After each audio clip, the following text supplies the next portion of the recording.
دے رہا ہے اور تقوی شعار انسانوں کے ذہنوں اور ان کے عقول کو بھی معروف کر رہا ہے. یہ اسی کا ثمرہ ہے جو آپ سن رہے ہو. ورنہ علم سے دولت نہ پہلے حاصل ہوتی تھی، نہ اب حاصل ہوتی ہے، اور نہ قیامت تک کبھی حاصل ہوگی. اگر علم حصول دولت کا ذریعہ ہوتا تو یہ انگوٹھا لگانے والے انسان کبھی دولت سے برابر نہیں ہوتے. اور اگر علم حصول دولت کا ذریعہ ہوتا تو بی اے اور ایم اے کی ڈگریاں لے کر کے چلنے والا انسان رکشہ اور دوسری بےہودہ گاڑیاں چلانے پر مجبور نہیں ہوتا. یہ اللہ کے نظام کے خلاف بات ہے. اور آپ سن لیں، جو علم آپ کو دولت دیتا ہے، جو علم آپ کو عروج اور دنیاوی ترقی عطا کرتا ہے، اس کے بارے میں میرے نبی صلی اللہ علیہ وسلم نے کہا ہے ان اللہ یبغض کل عالم بالدنیا وجاہد بالآخرہ. اللہ رب العالمین ہر اس انسان کو ناپسند کرتا ہے، ہر اس انسان سے رب العالمین بغض اور نفرت رکھتا ہے جو انسان دنیا کا علم تو رکھتا ہے مگر آخرت کے علم سے ناشنا، اللہ تک پہنچانے والے علوم سے بے بہرا ہے، اور دنیا کے مادیت زدہ سیلاب میں انجینئر ہے، ڈاکٹر ہے، پروفیسر ہے اور نہ جانے کیا ہے، لیکن اللہ تک پہنچانے کا راستہ اس سے ناشنا ہو انسان. تو میں عرض یہ کرنا چاہتا ہوں میرے دوستو کہ علم کا موضوع ایک حساس موضوع ہے، اور ظاہر ہے کہ وقت کا یہ جو تقاضا ہمارے سامنے چل رہا ہے، بر وقت ہماری جو نئی نسل ہمارے سامنے پروان چڑھ رہی ہے، ایک گارجین ہونے کی حیثیت سے،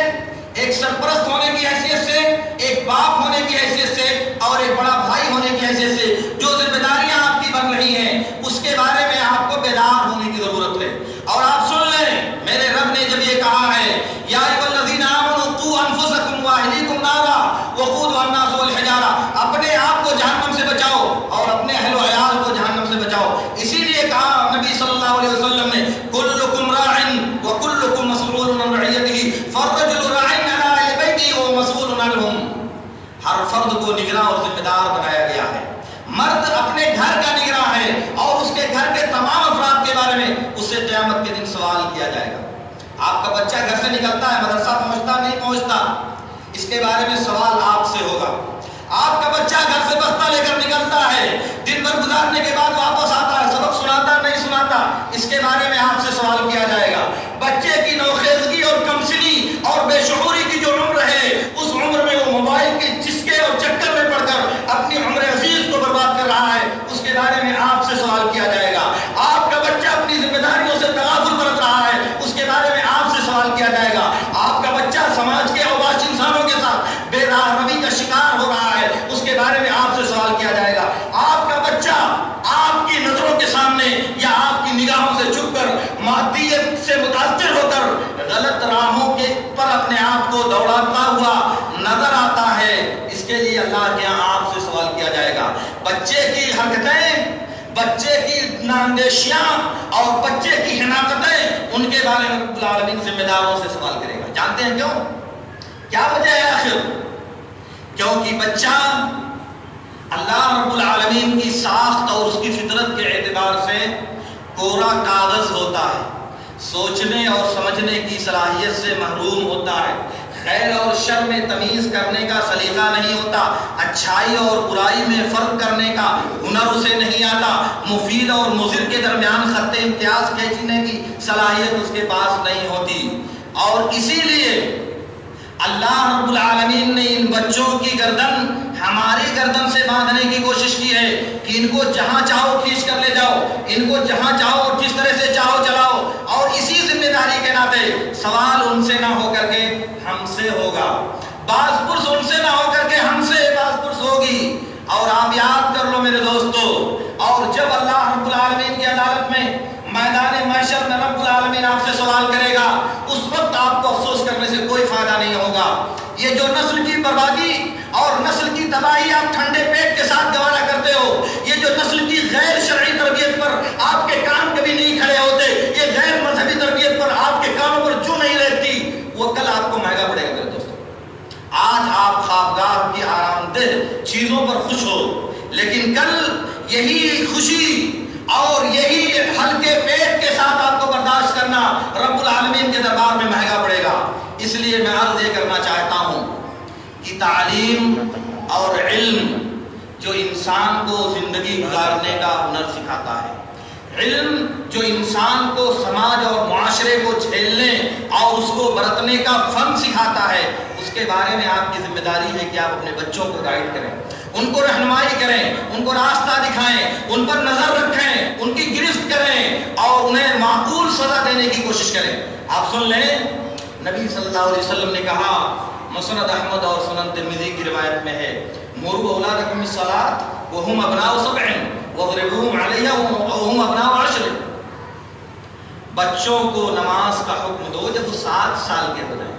اور جب 10 سال کے ہو جائیں تو نماز چھوڑنے پر ان کو پیٹو۔ اللہ رب العالمین یہ خطاب کس کو کر رہا ہے؟ تم لوگ حکم دو، اے باپو،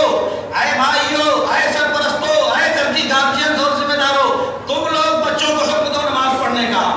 اور اگر خود ہی نہیں آئے تو؟ اگر باپ فجر کی نماز میں سوتا ہے، وہ اپنے بیٹے کو کیسے بھیجے گا بیٹا فجر کی نماز پڑھنے جاؤ؟ باپ خود ہی پابندی نہیں کرتا تو تربیت نہیں کر سکتا، تو خیر ایک دوسرا موضوع ہے۔ سرے دست میں آپ سے جو بات بتانا چاہتا ہوں کہ اللہ نے کہا کہ تم بچوں کو پڑھنے کا حکم دو، اور اللہ جب آپ کو حکم دیتا ہے تو کہتا ہے اقیموا الصلاۃ وآتوا الزکاۃ وارکعوا وغیرہ وغیرہ مع الراکعین وکونوا مع الصادقین وغیرہ، جو بھی احکام اللہ تعالیٰ قرآن میں بیان فرماتا ہے اس میں ڈائریکٹ مخاطب کو حکم دیتا ہے، جس کو کہنا چاہتا ہے براہ راست اللہ تعالیٰ اس کو خطاب کرتا ہے۔ مگر بچوں کو جب حکم دینے کی بات ہوئی تو اللہ نے بچوں سے نہیں کہا کہ تم لوگ نماز پڑھو، بچوں سے نہیں کہا کہ 7 سال کی عمر میں مسجد میں آؤ، اللہ نے کہا گارجین اور ذمہ داروں سے، باپ اور آبا و اجداد سے کہا کہ تم حکم دو ان کو نماز پڑھنے کا۔ کیوں؟ کیا وجہ ہے؟ کبھی غور کیا میرے دوستو آپ نے اس پر؟ اگر نہیں غور کیا تو سن لیجئے، اس لیے کہ بچے کا ذہن اور اس کا دل ایک سادے ورق کی طرح سے ہوتا ہے،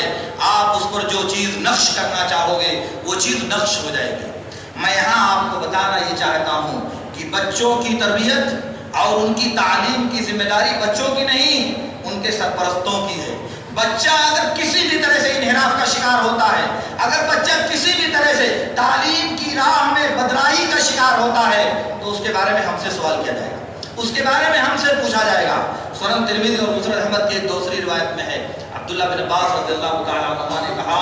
كنت ردیف النبی صلی اللہ علیہ وسلم على حمار فقال یا غلام انی اعلمک کلمات احفظ اللہ یحفظک احفظ اللہ تجد تجاہک وَإِذَا سَأَلْتَ فَاسْأَلِ اللَّهَ وَإِذَا اسْتَعَنْتَ فَاسْتَعِنْ بِاللَّهِ وَاعْلَمْ أَنَّ الْأُمَّةَ لَوْ اجْتَمَعَتْ عَلَى أَن يَنفَعُوكَ بِشَيْءٍ لَمْ يَنفَعُوكَ إِلَّا بِشَيْءٍ قَدْ كَتَبَهُ اللَّهُ لَكَ وَاعْلَمْ أَنَّ الْأُمَّةَ لَوْ اجْتَمَعَتْ عَلَى أَن يَضُرُّوكَ بِشَيْءٍ لَمْ يَضُرُّوكَ إِلَّا بِشَيْءٍ قَدْ كَتَبَهُ اللَّهُ عَلَيْكَ رُفِعَتِ الْأَقْلَامُ وَجَفَّتِ الصُّحُفُ۔ اس میں میں آپ کو بتانا یہ چاہتا ہوں کہ 7-8 سال کا ایک بچہ عبداللہ بن عباس رضی اللہ تعالیٰ عنہ نبی صلی اللہ علیہ وسلم کے ساتھ گدھے پر پیچھے سوار ہے۔ 7-8 سال کے بچے کا جو حال ہو سکتا ہے، اس کی جو کیفیت ہو سکتی ہے، آپ اس کو محسوس کریں اور اس کے بعد یہ سوچیں۔ نبی صلی اللہ علیہ وسلم کہہ رہے ہیں کہ بیٹے میں تمہیں چند باتیں سکھاتا ہوں، چند باتیں میں تمہیں تعلیم دینا چاہتا ہوں، اور اس کے بعد عقیدے کی تعلیم دیا۔ کہا کہ اللہ کو یاد کرو تو اللہ تمہیں یاد کرے گا، اللہ کو یاد کرو گے تو اسے اپنے سامنے پاؤ گے، جب سوال کرنا ہو تو صرف اللہ سے مانگو، مدد طلب کرنی ہو تو صرف اللہ سے مدد طلب کرو۔ اور اے بچے یہ بات یاد کر لو، اگر پوری دنیا اکٹھا ہو جائے اور تمہیں کسی ذرے کا فائدہ پہنچانا چاہے اور اللہ نے تمہارے مقدر میں نہیں لکھا تو تم کو فائدہ نہیں پہنچا سکتے، اور اگر پوری دنیا اکٹھا ہو جائے اور چاہے کہ تمہیں کسی ذرے کا نقصان پہنچا دے تو تمہیں نقصان نہیں پہنچا سکتی اگر اللہ نے تمہارے مقدر میں نہیں لکھا ہے۔ اس لیے قلم اٹھا لیا گیا ہے اور صحیفے خشک ہو چکے ہیں، اب کچھ کمی اور بیشی نہیں ہو سکتی، یہ ہے تقدیر پر ایمان۔ اب اس کی روشنی میں اگر آپ علم کو مادیت سے اور علم کو دولت سے اور علم کو روزی سے جوڑنے کی کوشش کرو گے میرے دوستو، تو پھر تربیت کا یہ بحران آپ کو کہاں لے جا کر کے چھوڑے گا؟ چونکہ جو چیز سماج میں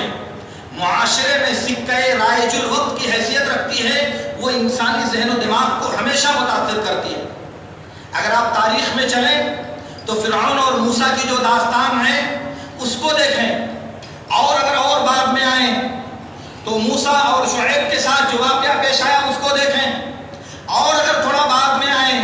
تو عیسیٰ علیہ السلام کے زمانے میں ان کے حواریوں کے ساتھ جو معاملہ کیا گیا اس کو دیکھیں، اور اگر بعد میں آئے تو اصحاب کہف کا جو نقشہ اللہ رب العالمین نے قرآن کریم میں کھینچا ہے تو آپ اس کو دیکھیں، اور اگر ہمارے نبی صلی اللہ علیہ وسلم کی بات کی جائے تب تو پھر حدیث ولا حرج، پوری سیرت رسول صلی اللہ علیہ وسلم اس معاملے سے بھری پڑی ہوئی ہے۔ کسی بھی رخ پر آپ دیکھ لو، سیرت نبوی کے کسی بھی جانب سے آپ نظر ڈال لو، ہر جگہ یہ جمال آپ کو چمکتا ہوا نظر آئے گا۔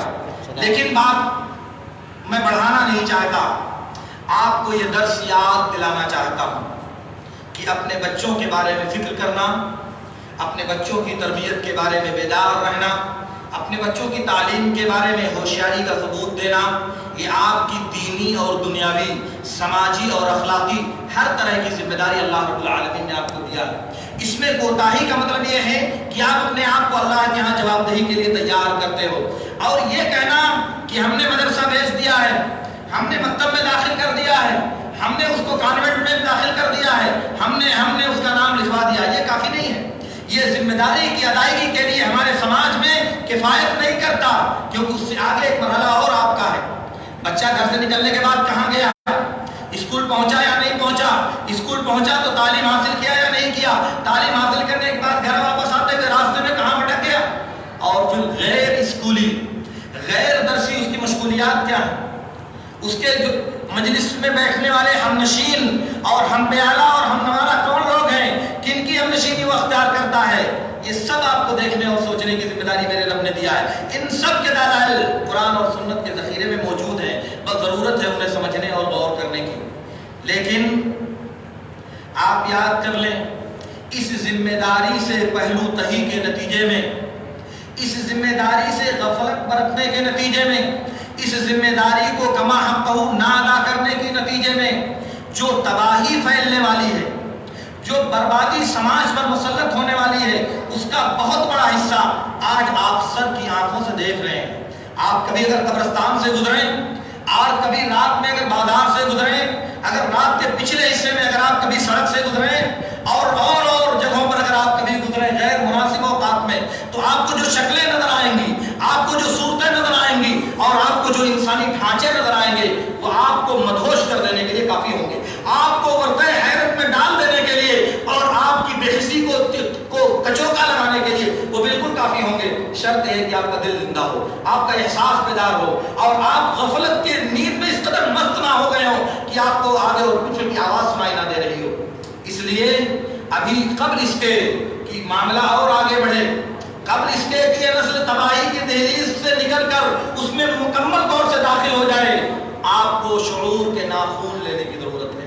فکر کرنے کی ضرورت ہے، غور کرنے کی ضرورت ہے، سنجیدگی کے ساتھ اپنی ذمہ داری کو ادا کرنے کی ضرورت ہے۔ اس لیے میرے دوستو، یہ پیغام، یہ گفتگو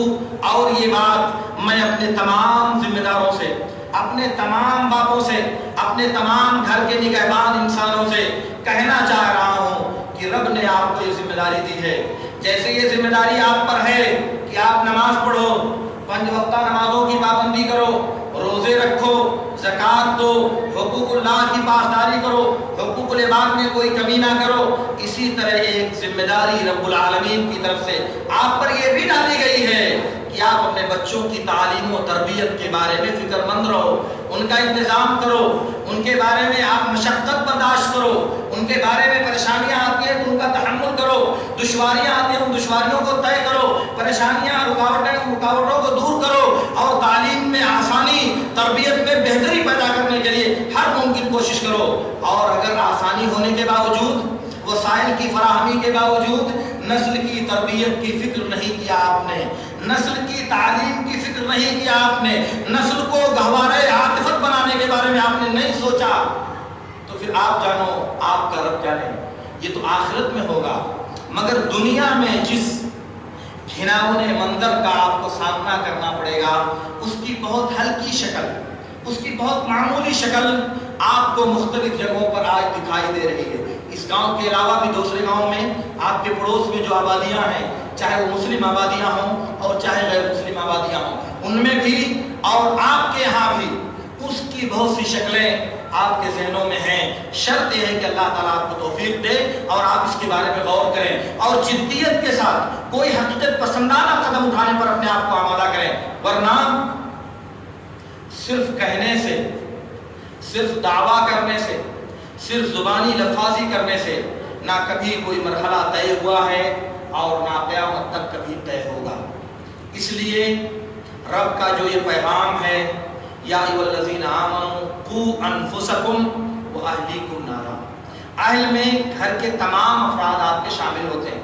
اسی لیے جب قربانی کی جاتی ہے تو ایک قربانی اگر کسی گھر میں پائی جائے تو کسی کا بھی گھر کے فرد کا نام لیا جائے، گارجین کا نام لیا جائے، بیٹے کا نام لیا جائے، ماں کا نام لیا جائے، بیوی کا نام لیا جائے، بیٹی کا نام لیا جائے، کسی کا بھی نام لیا جائے، اس قربانی میں پورے گھر والے شریک ہوتے ہیں، کیونکہ میرے نبی نے کہا تھا یا ایھا الناس علی کل اہل بیت فی کل عام اضحیہ، اے لوگوں ہر سال ہر گھر والوں پر ایک قربانی ہے۔ گھر والوں میں تمام افراد شامل ہیں، چھوٹے بھی اور بڑے بھی۔ تو میں عرض یہ کرنا چاہ رہا تھا کہ اللہ نے آپ کو کہا انفسکم، خود کو، اور دوسرے اہلیکم، اپنے اہل و عیال کو، اپنے بیوی اور بچوں کو، اپنے زیر تربیت رہنے والے انسانوں کو، اپنے زیر پرورش اللہ رب العالمین نے جن کو دیا ہے، ان تمام نفوس کو جہنم کی آگ سے بچانے کی ذمہ داری اللہ نے ہمارے سر ڈالی ہے۔ اور اس میں کوتاہی کرنے کا مطلب یہ ہوا کہ ہم نے نہ اپنے آپ کو جہنم سے بچایا اور نہ اپنے ماتحتوں کو جہنم کی آگ سے بچایا۔ دونوں ایک دوسرے کے ساتھ اس طرح سے مربوط ہیں کہ ایک کی میں کمی دوسرے کی کوتاہی کو مستلزم ہے، اور دوسرے کو نظر انداز کر دینے کا مطلب یہ ہوا کہ آپ نے پہلے کو بھی پورا نہیں کیا۔ اس لیے دونوں کو ایک ساتھ آپ کو انجام دینا ہے، خود کو بھی جہنم کی آگ سے بچائیں اور اپنے ماتحتوں کو بھی بہترین تربیت، بہترین تعلیم اور بہترین ڈسپلن کے ذریعہ آپ یہ چیز ادا کر سکتے ہو۔ اس لیے اللہ رب العالمین سے میری دعا ہے کہ اللہ رب العالمین ہمیں ان باتوں کو سمجھنے اور ان پر عمل کرنے کی توفیق عطا فرمائے، اور اللہ رب العالمین ہمیں وہ شعور، وہ فکر، وہ ادراک دے جس کی روشنی میں کم از کم ہم اپنا نفع اور نقصان تو طے کر سکیں، ہم اپنا خیر اور شر تو سوچ سکیں، اپنی اچھائی اور برائی کے بارے میں تو کچھ سمجھ سکیں۔ اس لیے اللہ رب العالمین ہمیں ان تمام باتوں کا شعور عطا فرمائے۔ وآخر دعوانا ان الحمد للہ رب العالمین۔ اقول لکم ما تسمعون واستغفر اللہ لی ولکم۔